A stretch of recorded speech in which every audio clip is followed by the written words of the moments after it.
Hello नमस्कार साथियों, मैं धीरेन्द्रपुरी आपका स्वागत करता हूं स्मार्ट स्टडी पॉइंट करेरा पर। मैं लाइव आ चुका हूं और आज अग्निवीर का लगभग चौथा दिन है। तो मैंने अभी तक एक टेस्ट पेपर सॉल्व करा दिया है और अब सेकंड पेपर सॉल्व करा रहा हूं, जो कि अगर जिस भाई को भी अगर समझ में नहीं आ रहा है या सही तरीके से जो भी गलती हो रही है तो आप कमेंट करके बता सकते हैं कि और बार बार दे सकते हैं। इसलिए अब चलते हैं अपन दूसरे टेस्ट पेपर पर।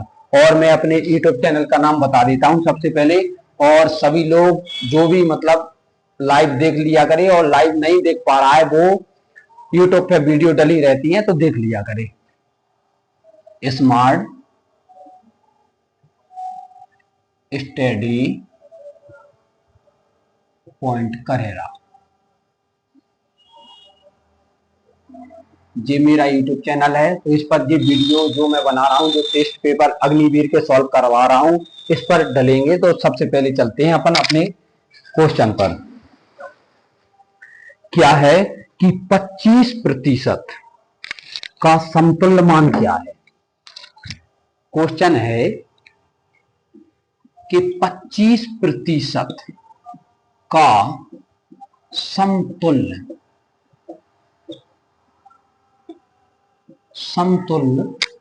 मान है। मैंने क्या कहा? क्वेश्चन कह रहा है कि 25% बैठ जाओ, तुम क्या ठा लेना। 25% का समतुल्य मान है। तो 25%, मैंने सबसे पहले प्रतिशत का मतलब आपको क्या बताया था कि प्रतिशत का मतलब 100 होता है। मैंने क्या बताया था कि प्रतिशत का मतलब 100 होता है। और क्वेश्चन क्या कह रहा है? 25% का समतुल्य मान क्या है? तो 25 लिख दिए। जो प्रतिशत लिखा है उसका मैंने क्या मान बताया था? 25। जो प्रतिशत का मान लिखा है वो कितना है? 100। तो अपन ने प्रतिशत की जगह कितना कर दिया? हमेशा प्रतिशत बटे में आता है। कोई भी वस्तु जैसे 10% या 5%, तो 5/100 आएगी। ऐसे अपन जो प्रतिशत का मान रहता है वो बटे में लिखते हैं। अब वो क्या कह रहा है? समतुल्य मान। समतुल्य यानी बराबर। जो चीज अपन कह रहे हैं कि 25% का समतुल्य मान है, तो 25 समतुल्य मतलब होता है बराबर, यानी इसका मान कितना आएगा? 25 चौका 100, कितना मान आएगा? 1/4। आ गया समझ में? अगर नहीं आओ तो बताओ। ठीक है। अब सेकंड क्वेश्चन है।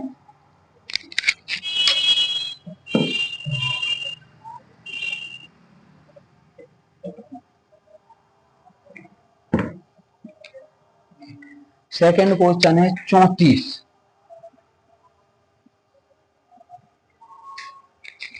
प्लस 15 गुणा 1 बराबर 7 का मान क्या होगा? का मान क्या है?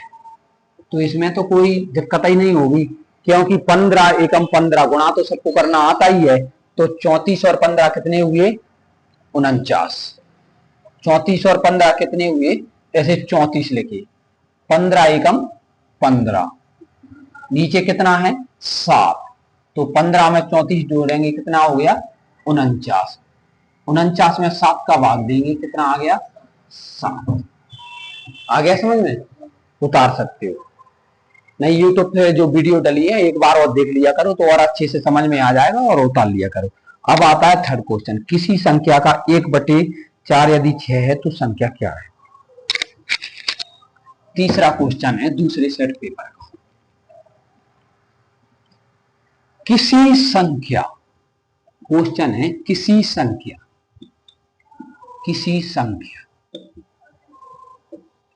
अगर क्वेश्चन में कोई भी अगर संख्या है, अगर संख्या का मान नहीं दिया है, उसने कहा है कि किसी संख्या, कोई संख्या कैसी भी हो, तो सबसे पहले उसको अपन क्या मान लेंगे? x। किसी भी संख्या ज्ञात करने को कहेंगे तो उसको क्या मान लेंगे? x। अब वो क्या कह रहा है? किसी संख्या का मतलब हमेशा गुणा होता है। अगर का शब्द लगा है तो उसका मतलब क्या होगा, गुणा।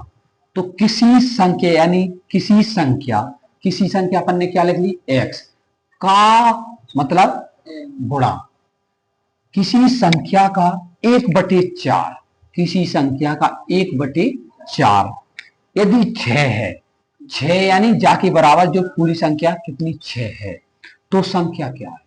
सबसे पहले उसने कहा, क्या कहा, तो संख्या क्या हो जाएगी, 4 का इसमें गुणा करेंगे 24 इसका आंसर है। दोबारा फिर बताता हूं कि सबसे पहले उसने क्या कहा, किसी संख्या का, किसी संख्या, किसी कोई संख्या, तो उसने क्या कहा, तो किसी संख्या, माना की संख्या x है, और उसने क्या कहा, किसी संख्या का शब्द आ गया तो अपन क्या लगाएंगे, गुणा। किसी संख्या का 1/4 6 है, तो संख्या क्या है, तो अपन ने 1/4 गुणा लगाया और बराबर में कितना रख दिए, 6 गुणा किया, कितना आंसर आ गया, 24। अब आता है चौथा क्वेश्चन।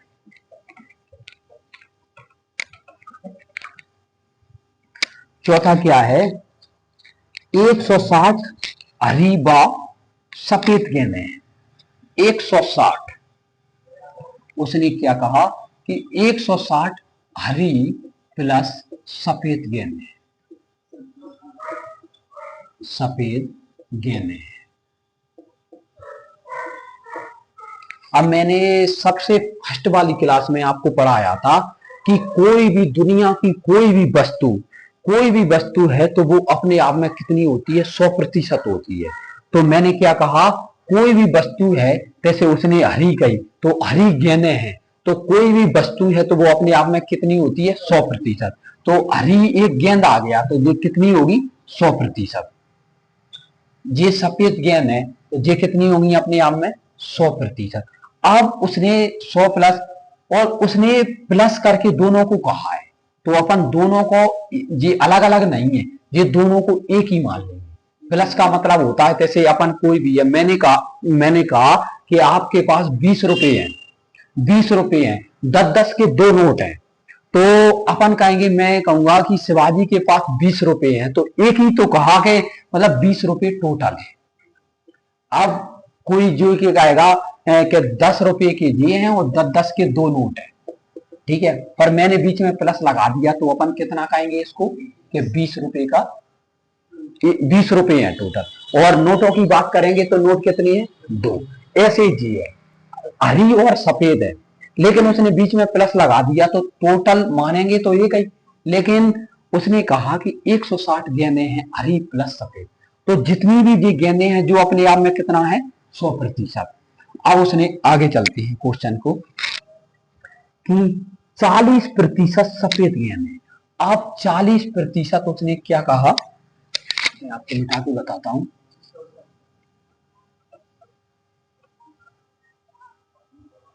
कि 40% कितनी है, सफेद गेंदें। अब मैंने सबसे पहले क्वेश्चन बताया था कि कोई भी वस्तु है वो कितनी होती है अपने आप में, 100%। 100 में से 40 गया, कितना बचा, 60। हरी गेंदें कितनी हो गई, 60%। अब वो यही पूछ रहा है कि कित गया, शेष हरी गेंदें, तो हरी गेंदों की संख्या क्या है। हरी गेंद टोटल गेंदें कितनी है अपने पास, 160। अब का आ जाए, की आ जाए, कुछ भी आ जाए, मैंने क्या बताया था, उसका मतलब क्या होता है, गुणा। तो कितना है जी, 60। और प्रतिशत का मतलब मैंने क्या बताया था, 100 नीचे लिखते हैं, 2 जीरो से 2 जीरो कट गई, 16 छक्के 96, ठीक है। तो हरी गेंदें कितनी है, 96। आ गया समझ में कि नहीं आया। अब मैं दोबारा एक बार और बताऊंगा कि कोई भी दुनिया की चीज है वो अपने आप में, अभी तुम उतारो नहीं, उतार तो यूट्यूब पे लेना, समझ लो पहले अच्छी तरीके से।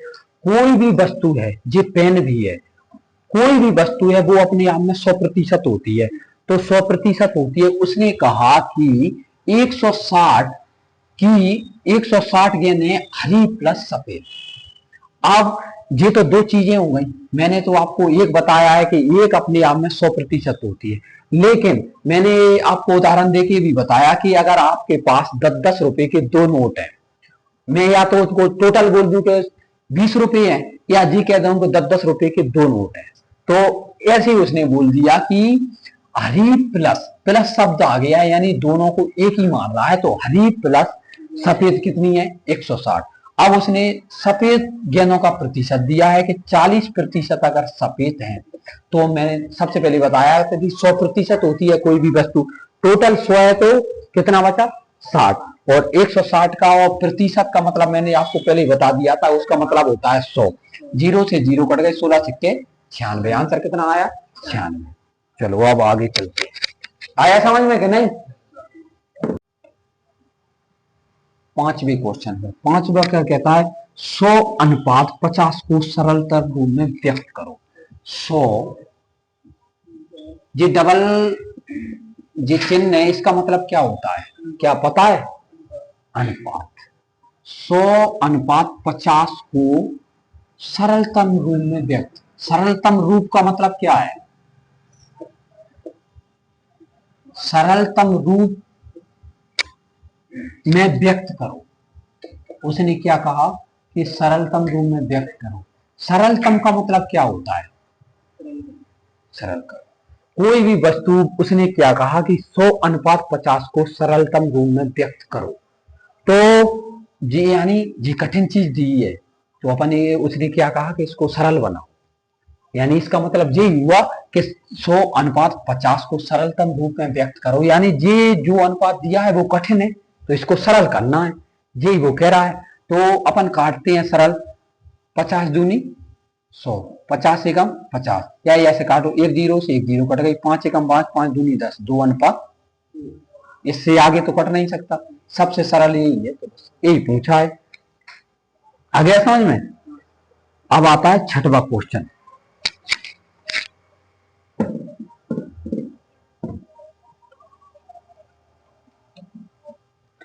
छठवां क्वेश्चन है 1 2 3 4 5, 1 2 3 4 और 5 का औसत क्या है।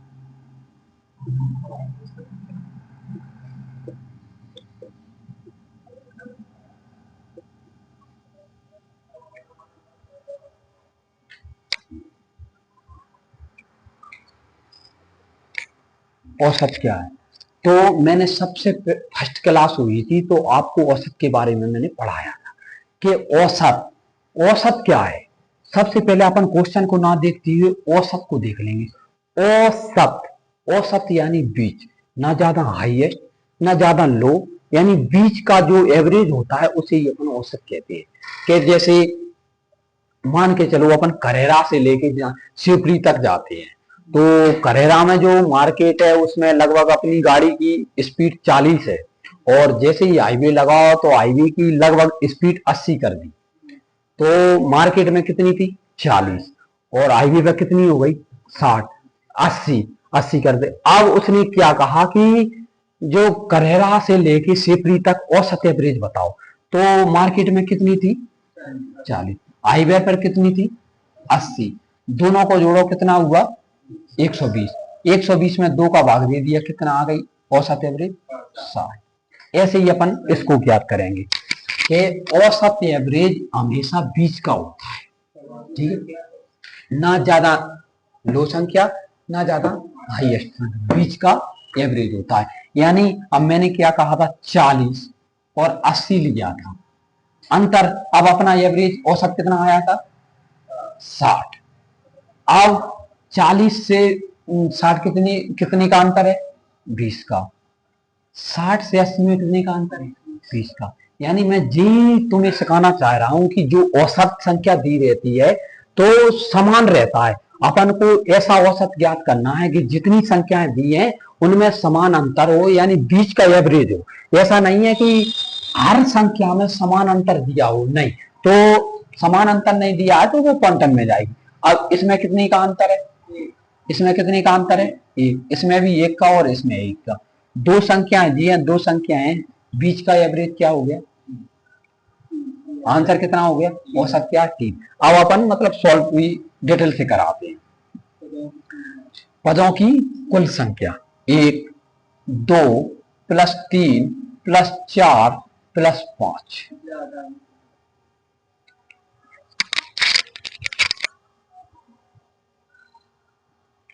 अब जोड़ो, आप बताओगे कितने हो गए? 9, 12, 13, 14, 15। कितने हो गए? 15। पदों की संख्या कुल कितनी है? 5। 5 का भाग देंगे 5 थी। अब ये तीनों औसत आ गया। अपन को कितना टाइम लगा? लगभग 30 से 40 सेकंड लग गए इसको सॉल्व करने। और मैंने जो बताया, जो तो देख के ही आंसर आ रहा है। औसत के बारे में अगर आपको सही जानकारी है, औसत के बारे में आपको सही जानकारी है कि चलो ठीक है औसत क्या होता है, हाईएस्ट वैल्यू या लो वैल्यू जो बीच का एवरेज होता है वही औसत होता है, तो अपन देख के ये आंसर सॉल्व करने की आपको जरूरत ही नहीं है। ठीक है, अब चलो आगे चलते हैं।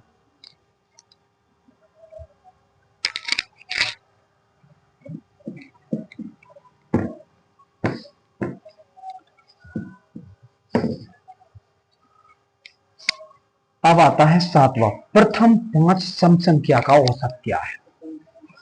सबसे छोटी सम संख्या क्या है? 2। उसने क्या कहा? प्रथम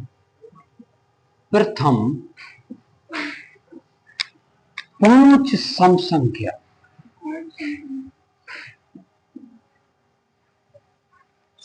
संख्या का औसत क्या है?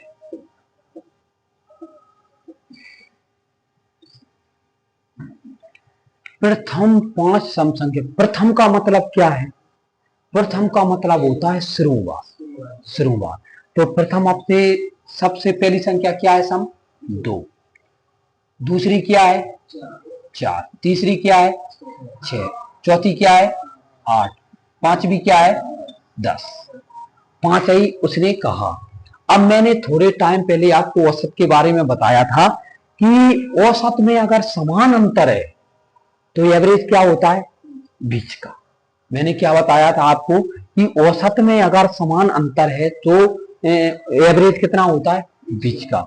अब 2 संख्याएं इधर है, 2 संख्या इधर है, तो इसका औसत कितना होगा? 6। हम सब देखते हैं कितना है? 6 ही है। और अगर मैंने एक चीज और बताता हूं आपको औसत के बारे में कि अगर संख्याओं में समान अंतर है कैसे? 2, 4, 6, 8 और 10 समान अंतर है तो फर्स्ट वाली संख्या और लास्ट वाली संख्या को जोड़ के 2 का भाग देंगे तो भी बराबर आंसर आएगा। जैसे 10 प्लस 2, 2 का भाग देंगे, कितना आंसर आया? 6। टोटल 12 हो रहा है बराबर। सेकेंड लास्ट और दूसरी लास्ट दोनों को जोड़ोगे तो भी कितना आंसर आएगा? 12। यानी 8 प्लस 4, 2 का भाग देंगे कितना आएगा? 6। तो मैं आपको औसत के बारे में यही सिखाना चाहता हूं कि अगर समान अंतर होता है तो बीच की जो वैल्यू होती है वही एवरेज होता है, या फर्स्ट या लास्ट, सेकंड लास्ट ऐसे जोड़ जाओ तो हर एक संख्या से औसत कितना आएगा? बीच का। ठीक है, आ गया समझ में?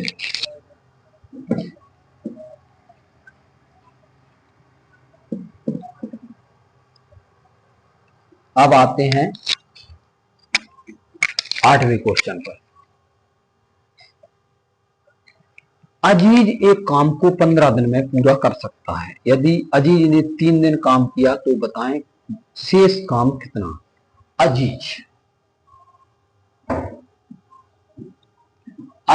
एक काम को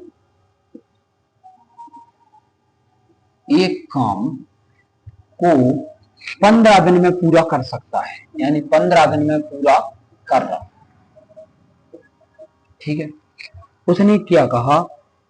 एक काम को 15 दिन में पूरा, अजीज ने 3 दिन काम किया तो 3 दिन काम किया। अजीज ने कितने दिन काम किया? 3 दिन। तो जो 3 दिन काम किया वो कहां आएगा? ऊपर। और टोटल काम कहां आएगा? नीचे। आपको समझ में नहीं आया हुआ क्योंकि अजीज ने एक काम 15 दिन में पूरा कर सकता है। ठीक है, और उसने कितने दिन काम किया? 3 दिन। तो 3 बटे, अब अपन को ये तो पता नहीं है कि तो उसमें ये दिया होता कि अजीज एक दिन में 2 काम करता है या 3 काम करता है या 4 काम करता है, ये तो दिया नहीं है। तो अपन जितने दिन काम किया है और टोटल कितने दिन दिए हैं? 15। उसे नीचे रखेंगे और जितने दिन काम किया है उसे कितने ऊपर रखेंगे, काट देंगे। 3×5 है, कितना आंसर आ गया? 1/5। और ये 3 दिन काम किया तो ये पूछ रहा है कि शेष काम क्या होगा। तो शेष काम क्या है? 1 में से घटा देंगे। ठीक है, चलो दोबारा 1 में से घटाएंगे तो कितना आंसर आएगा? 4/5। शेष काम पूछा। अगर वो जो पूछता कि 3 दिन काम किया और कितना कितना हिस्सा हो गया, तो 1/5 हिस्सा उसने 3 दिन में कर लिया। ठीक है, और अगर वो ये पूछ रहा है कि शेष हिस्सा कितना बचा, तो उसका आंसर क्या आएगा? 4/5। ठीक है,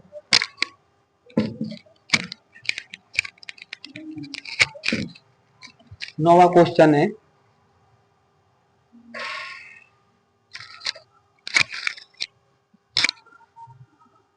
₹1350 मूलधन पर साधारण ब्याज 650 रुपये, समय अवधि 10 वर्ष है, तो वार्षिक दर क्या है?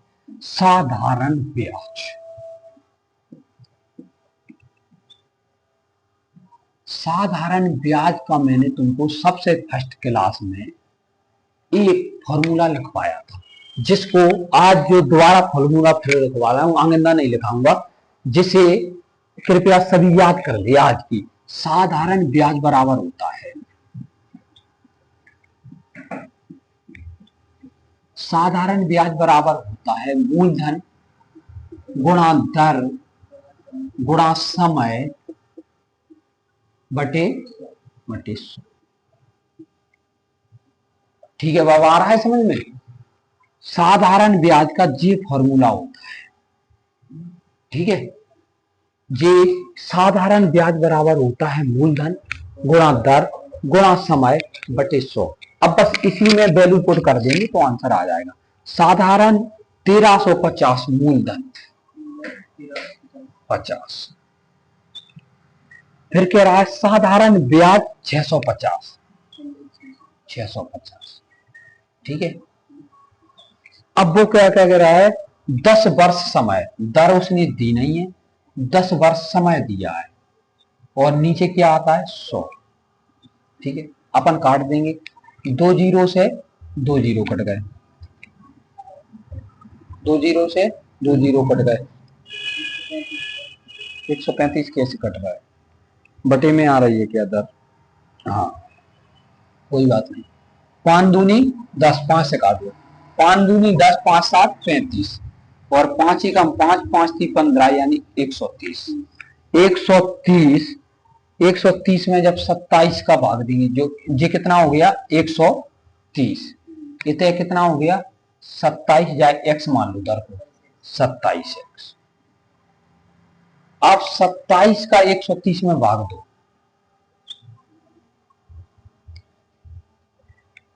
तो चौको 120, यानी 27 चौको कितना होता है?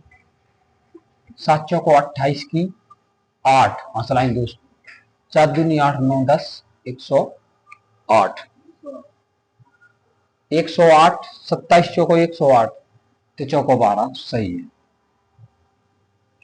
108। अब कितने बचे? 22, तो 4, यानी 4 सही 22/27। यही सवाल। आज का लास्ट क्वेश्चन है, 10वां क्वेश्चन है। चलो ठीक है, चल रही। आज का लास्ट क्वेश्चन है, 2 अंकों की सबसे बड़ी संख्या किन किन संख्या से विभाज्य है? अब 2 अंकों की